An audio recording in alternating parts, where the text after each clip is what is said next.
नमस्कार फ्रेंड जैसा कि आप जानते हैं कि हमारे चैनल पर daily assistant loco pilot technician दोनों की क्लासेस चलाई जा रही हैं।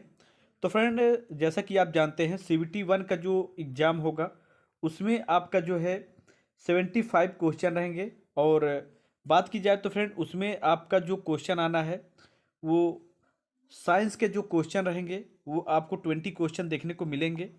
तो काफ़ी इम्पॉर्टेंट हो जाता है ये क्वेश्चन को देखना। तो मैं आप सभी से कहना चाहूँगा कि आप लोग जो है अच्छे से तैयारी करें। बाकी फ्रेंड आप लोग अगर जो है बैच ज्वाइन करना चाहते हैं तो नीचे डिस्क्रिप्शन में हमारा ऐप दिया गया है, वहाँ से जाके आप ज्वाइन कर सकते हैं और अच्छे से जो है एक एक क्लासेस को समझ सकते हैं, देख सकते हैं, लाइव ज्वाइन कर सकते हैं। तो फ्रेंड यहाँ पे देखिए कि हमने जो है इसके पहले 11 क्वेश्चन सॉल्व किए थे और आज 12 क्वेश्चन से सॉल्व करेंगे। और यहाँ पे पूछा क्या गया है कि लेंस की जो क्षमता का जो मात्रक है वो क्या है, ये यहाँ पे पूछा गया है। तो आइए हम लोग ऑप्शन में देखते हैं कि ऑप्शन में क्या पूछा गया है और क्या बताया गया है। ऑप्शन में अगर देखा जाए फ्रेंड तो दिया है वाट, डायोप्टर, जूल और पॉइंट। ये पॉइज दिया गया, पॉइंट रहेगा, आपको ये ध्यान देना है। तो 12 नंबर का अगर देखा जाए फ्रेंड तो यहाँ पे हमारा जो लेंस का जो मात्रक होता है वो डायोप्टर होता है, ये आपको ध्यान देना है। तो यहाँ पे हमारा कौन सा ऑप्शन सही होगा? बी ऑप्शन करेक्ट होगा, बी ऑप्शन हमारा सही है। उसके बाद देखिए रडार की कार्य प्रणाली निम्न सिद्धांत पर आधारित है।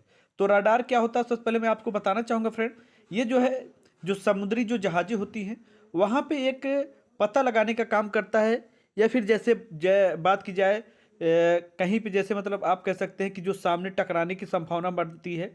जैसे कि मतलब अगर समुद्र में जहाज मतलब चल रही है और उसको क्या मालूम कि आगे जो है पथरीला कोई मतलब ऐसा है, या फिर आगे कोई जहाज आ रही है, तो आप कह सकते हैं कि एक टाइप से वहाँ पे टकराए ना, या वहाँ पे प्रॉब्लम ना हो सके, उस वजह से वहाँ पे रडार की बात की जा रही है। तो यहाँ पे देखिए ए में क्या दिया गया है कि तरंगों का अपवर्तन, बी में डॉपलर प्रभाव, सी में रेडियो तरंगों का प्रवर्तन, डी में रमन प्रभाव। तो फ्रेंड 13 नंबर का अगर देखा जाए तो यहाँ पे जो रडार का काम होता है वो रेडियो तरंगों का प्रवर्तन की वजह से करता है और इसी के सिद्धांत पर आधारित होता है रडार।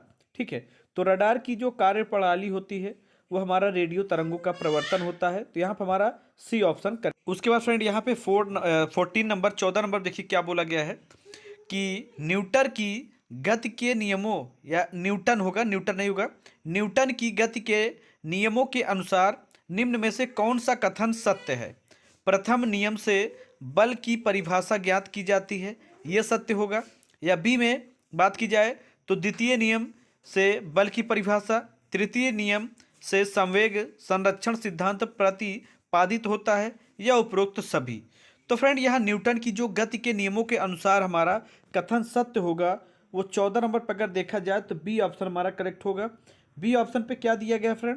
यहाँ पे बोला गया है कि द्वितीय नियम से बल की परिभाषा ज्ञात की जाती है। तो ये न्यूटन की गति के अनुसार इसका कथन हमारा सही होगा।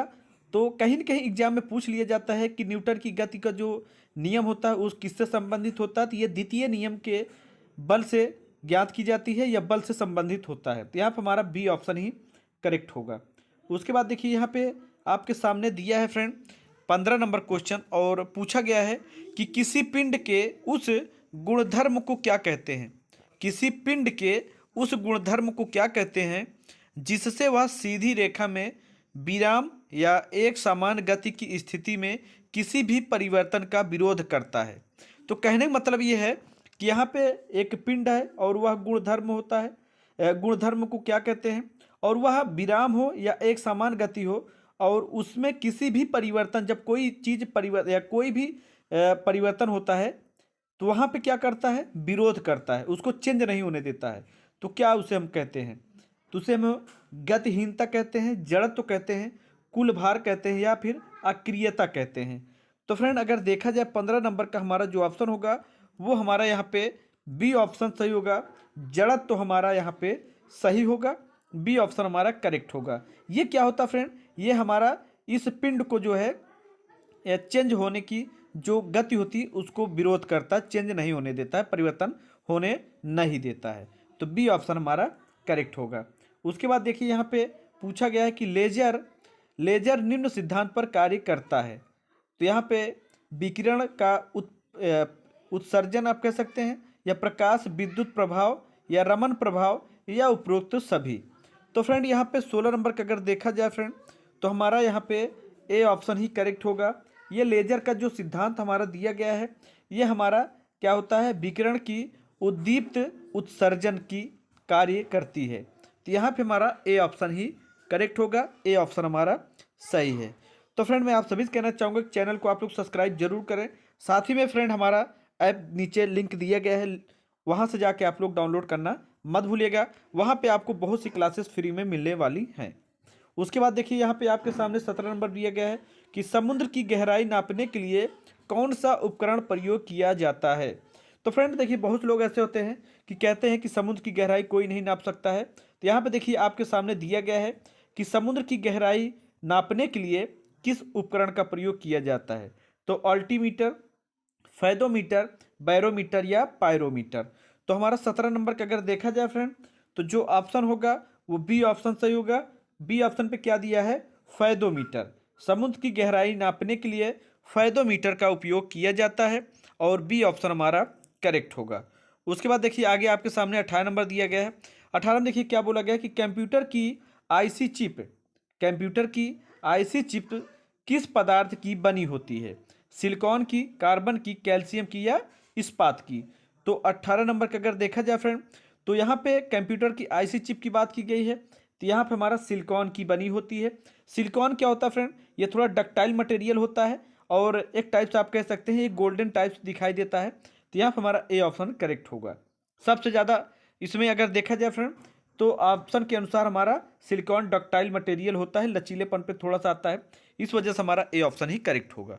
उसके बाद देखिए 19 नंबर पे क्या बोला गया है कि वह काल्पनिक रेखा जो फोकस एवं पोल से गुजरते हुए गोलाकार दर्पण पर पड़ती हैं वह कहलाती हैं। तो ये काल्पनिक रेखा बात की जा रही फ्रेंड, और जो दिखाई न दे, और बात की जाए उसके बाद फोकस एवं पोल से गुजरते हुए गोलाकार दर्पण पर पड़ती हैं वह कहलाती हैं। फोकल लेंथ, या फिर मुख्य अक्ष, या एपरचर, या इनमें से कोई नहीं। तो फ्रेंड यहाँ पे हमारा 19 नंबर पर अगर देखा जाए फ्रेंड, तो यहाँ पे हमारा मुख्य अक्ष हमारा होगा। ये हमारा यहाँ पे मुख्य अक्ष मतलब आप कह सकते हैं एकदम जो है दृष्टि के रूप में सामने एकदम जो है, तो ये हमारा बी ऑप्शन करेक्ट होगा। उसके बाद देखिए आप आगे क्या दिया है 20 नंबर पे, 20 नंबर पे, कि वह धातु जो अम्ल एवं क्षार के साथ क्रिया करके हाइड्रोजन निकलती है। जिंक, पोटेशियम, या सोडियम, या कैल्शियम। तो यहाँ पे अम्ल एवं क्षार के साथ जो क्रिया करके हाइड्रोजन निकालती है उसे हम लोग क्या कहते हैं 20 नंबर पे। तो ए ऑप्शन हमारा सही होगा, जिंक हमारा यहाँ पे सही होगा, जिंक हमारा ऑप्शन करेक्ट होगा। तो यहाँ पे आपको ध्यान देना है, अम्ल और क्षार के साथ जो है मतलब साथ क्रिया करके हाइड्रोजन निकालती है, तो वो हमारा जिंक ही ऑप्शन करेक्ट होगा। उसके बाद देखिए आपके सामने 21 नंबर पे यहाँ पे क्या बोला गया है 21 नंबर पे, कि निम्नलिखित में से कौन धातु होते हुए भी विद्युत का कुचालक है। तो धातु होते हुए भी जो विद्युत का कुचालक है वो कौन सा है, टीन, तांबा, सीसा, या निकल। तो हमारा 21 नंबर का अगर देखा जाए तो सी ऑप्शन हमारा करेक्ट होगा। सीसा जो होता है फ्रेंड ये कुचालक होता है। कुचालक का मतलब क्या होता है फ्रेंड, कि जो बिजली की जो प्रवाह होती है एक दर से दूसरे दर पे जाने का जो काम होता है वो सुचालक होता है। और जो एक ही स्थान पे हो, जैसे हमने बिजली का यहाँ पे मतलब एक करंट दिया और ये यहीं पे पड़ा रहे, आगे जाने का काम ना करे, तो वो हमारा कुचालक होता है। जैसे सूखी लकड़ी आदि होती हैं वो भी कुचालक का ही काम करती हैं। उसके बाद देखिए आगे क्या दिया गया है 22 नंबर, कि निम्नलिखित में से किस आधातु में धातुई चमक पाई जाती है। तो आधातु है और उसमें धातुई चमक पाई जा रही है। ग्रेफाइट, आयोडीन, उपरोक्त दोनों में, या फिर इनमें से कोई नहीं। तो 22 नंबर का 22 नंबर का अगर देखा जाए फ्रेंड, तो उपरोक्त दोनों में जो है दिया गया है, मतलब हमारा ग्रेफाइट, आयोडीन, इस दोनों में जो है धातु की चमक पाई जाती हैं, और ये दोनों क्या है, अधातु हैं। ठीक है। उसके बाद देखिए आगे दिया गया है आपके सामने 23 नंबर, कि एक गुब्बारे में हाइड्रोजन व ऑक्सीजन गैस के बराबर बराबर अणु हैं। यदि गुब्बारे में एक छेद कर दिया जाए तो हाइड्रोजन गैस तेजी से निकलेगी, ऑक्सीजन गैस तेजी से निकलेगी या सभी असत्य हैं, इनमें से मतलब कोई नहीं निकलेगा। तो फ्रेंड अगर देखा जाए तो 23 नंबर का अगर देखा जाए तो ए ऑप्शन ही सही होगा फ्रेंड। यहाँ पे क्या दिया, हाइड्रोजन गैस तेजी से निकलेंगी। तो आपको ध्यान देना है कि यहाँ पे एक गुब्बारे में हाइड्रोजन व ऑक्सीजन गैस के बराबर बराबर अणु डाली जा रही है, मतलब मात्रा डाली जा रही है। तो वहाँ पे सबसे तेजी से हाइड्रोजन गैस ही निकलेगी। तो ए ऑप्शन हमारा करेक्ट होगा, ए ऑप्शन हमारा सही है। तो फ्रेंड ये थे क्लासेस जो है, आज हम लोगों ने 23 क्लासेस ज्वाइन किए, 23 क्वेश्चन क्लियर किए। नेक्स्ट डे इसके आगे से जो है हम लोग सॉल्व करेंगे। तो मैं आप सभी से कहना चाहूँगा फ्रेंड कि आप लोग एक एक क्वेश्चन को अच्छे से समझें।